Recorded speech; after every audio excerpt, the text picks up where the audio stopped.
All right, ladies and gentlemen, I'm just going to come out and say it. You got to be bearish the stock market right now. I just don't see it any other way. I'm not trying to add any more doom and gloom to the situation, but I'm just going to give you guys my perspective on the market, and I hope it sits well with some of you guys. And if you guys think I'm an absolute idiot after you watch this video, feel free to put it in the comment section below. My feelings won't be hurt. I get called an idiot all the time. So if you're one of those bullish traders that thinks the market's going to go up for forever and that this is going to be over, then you're probably going to bash me, and that's completely okay. So let's jump into it. So if you've been following my channel for basically any time, you would know that I've been bearish or just overall not extremely bullish on the stock market since the beginning of 2018. Now, to hold my case, you could say that really there's been no gain in the market since 2018 still. We've gone down, we've gone up to a small gain, then we went down, and then we went up to a gain for a bit, and then we've come back down. So in theory, there's been zero gain in the market since 2018 as a whole. Periodically, there were moments, of course, where there was many gains, okay? But overall, I've been bearish the market since about 2018. And part of that case is because we've been on a bull run for 12 years. And if you just simply look at the stock chart from a 20-year perspective, a big view, and don't worry about all the noise, and don't worry about Trump's going to make the economy better, and don't worry about the Federal Reserve is pumping the market. And if you just simply look at where we are from a long-term perspective, since the beginning of 2018, we've been in the high side of the cycle, which means we're in the selling side. Okay, not the buying side. So also, just so you know, what we're looking at here is a standard deviation channel. Essentially, down here is buy, and up there is sell. So since 2018, we've really been on the upper selling side of the market, where you would want to be taking advantage of these high points and sell into, not necessarily taking advantage of these high points and buying into. So I just really haven't been extremely bullish. And I'm going to keep that view until the markets get down to here. So I could ultimately just be this schmuck that's bearish the market for forever until we actually get to what I feel is an extremely low risk or extremely undervalued or value buying point, which for me really doesn't start until we're at 2,000 and really below maybe 1,600, etc. Something similar to what you've seen back in 08. Okay, look at where we're at currently. Okay, look at where we were at in 08, and we kind of dropped down to here, and that's where we got bought up. You know, look at where we're at currently. We're in the upper side of this channel significantly. So I'm not bullish until we get down to here, for one. Okay. Now, what I want to point out, and also, if you guys follow our live stream, we also predicted the stock market bounce right here because this standard deviation trend was down here when the market hit. So that was the bounce point. So again, regardless of that, we don't see strong buying and real strong support levels in the market all the way down until 1,800 essentially, okay? Give or take. How long it gets there, don't know, and I'm willing to wait. I'm a young man, okay? Now what I want to show you guys is the daily. So we're going to look at the 20-year chart. Remember what I said about the 20-year chart. This is low and this is high, okay? So this is sell, and this is buy, okay? And then in the middle, that is just kind of like simply fair value right now. That's not, you're really not on sale. If you're at the middle with the white, you're not on sale. You're just pretty much fair value, okay? Fair game at that point. You're just on trend. If we look at the yearly chart now, what does it tell you? It says that when the coronavirus thing was up in the air and just starting, we were very high. We were in the selling cycle to begin with.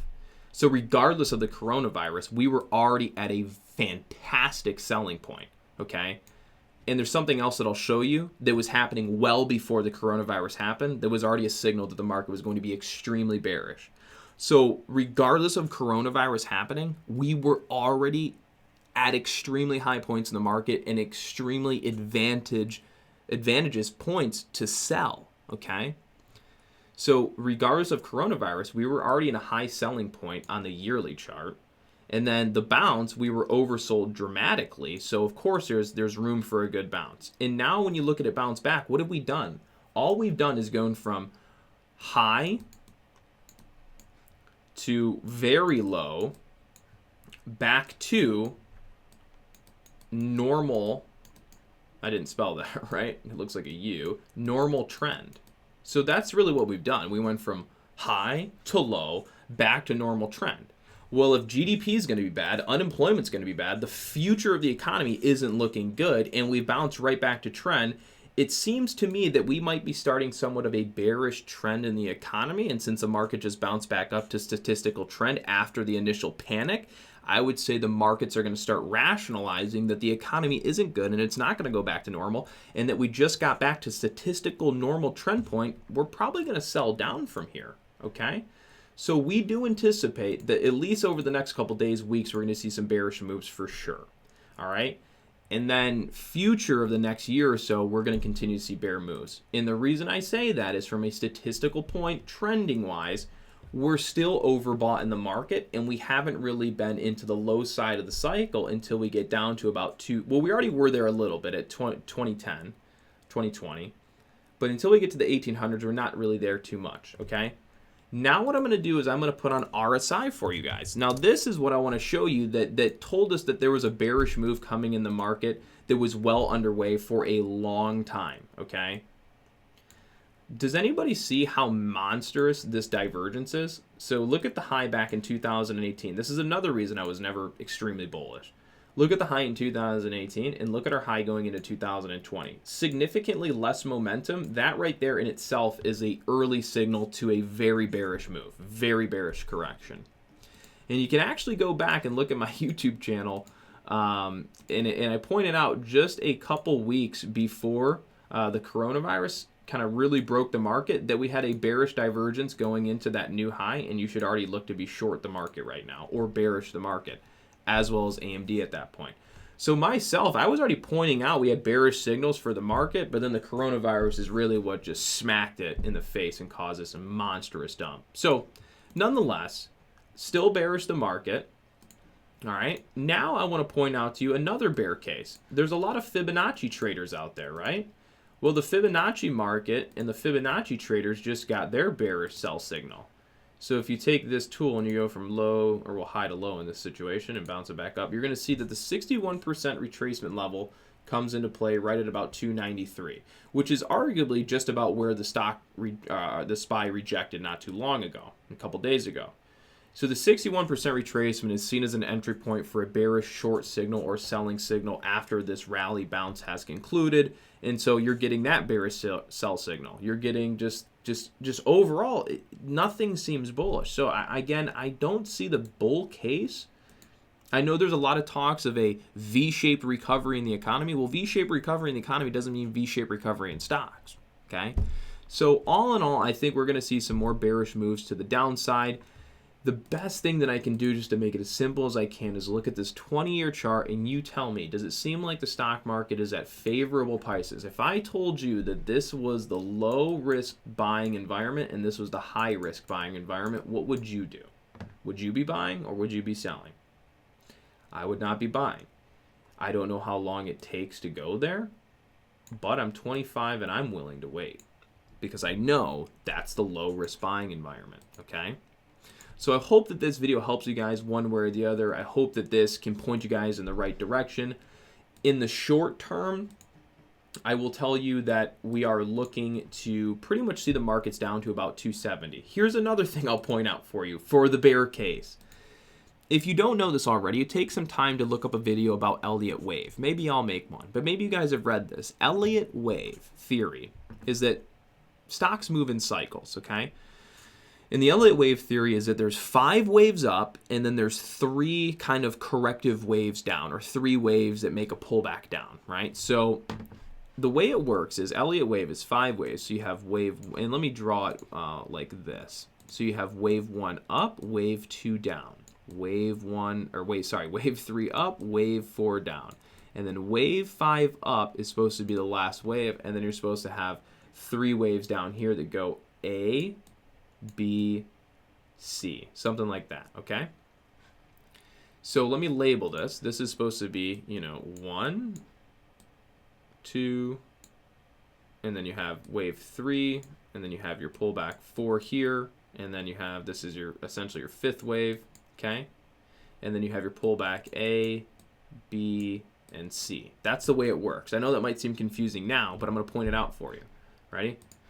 We have wave 1, wave 2, wave 3, wave 4, last wave 5, pullback A, slight bounce B, bigger pullback C, right to support.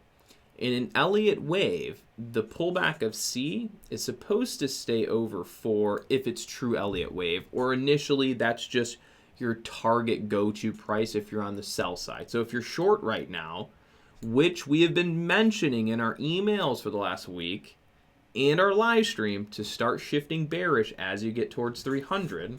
So if you are bearish, right now you're going to be looking for a move probably down to about 272, 273, give or take, little over, little under. So we have the statistical trend coming into play at 300 for resistance. You have Fibonacci 61.8% retracement level coming in right at trend resistance. You have Elliott wave theory playing out almost perfectly right after the 61.8% retracement, right after the tag of almost 300 trend resistance. Just as companies are reporting their first quarter one reports that are poor, just as we know that quarter two is going to be bad. So I don't see the bull case right now, and I think that it's probably wiser to just stay more on the bear side, at least for now, until we're proved wrong. So for me right now, I'm just basically going to call and say that right now, this 300 is going to be your top for a little bit, because you have the whole dollar mark. You're getting a strong selling point here. And if we're right and this pulls all the way back to 270, that means you have a long way to go to get back to 300. And the S&P 500 will not break 300 on its first go. That means if we bounce down here and go all the way back up, you probably have a bull move all the way back to 300. Well, if you bounce and you do go all the way back to 300, you're not going to break on the first attempt. You'll see a pullback here and then you might break. So even if 300 tops now and we get a retest later, 300 could still point to being, the short-term top here. So overall, that's my take on the S&P 500 right now. I know I haven't made too many videos lately. I had to get this one out. I felt it was definitely necessary because if you don't follow the live streams, then you won't know what we've been talking about for the past couple weeks, and this is the best way that I could get everybody up to speed. If you don't watch the live streams or don't have the time to do it with us every single morning. So I hope you guys liked the video. I hope you guys learned something new. Hit the thumbs up button. If you guys think I'm a complete idiot for this video, feel free to put it in the comment section below. Won't hurt my feelings. Everybody take care. Have a great day.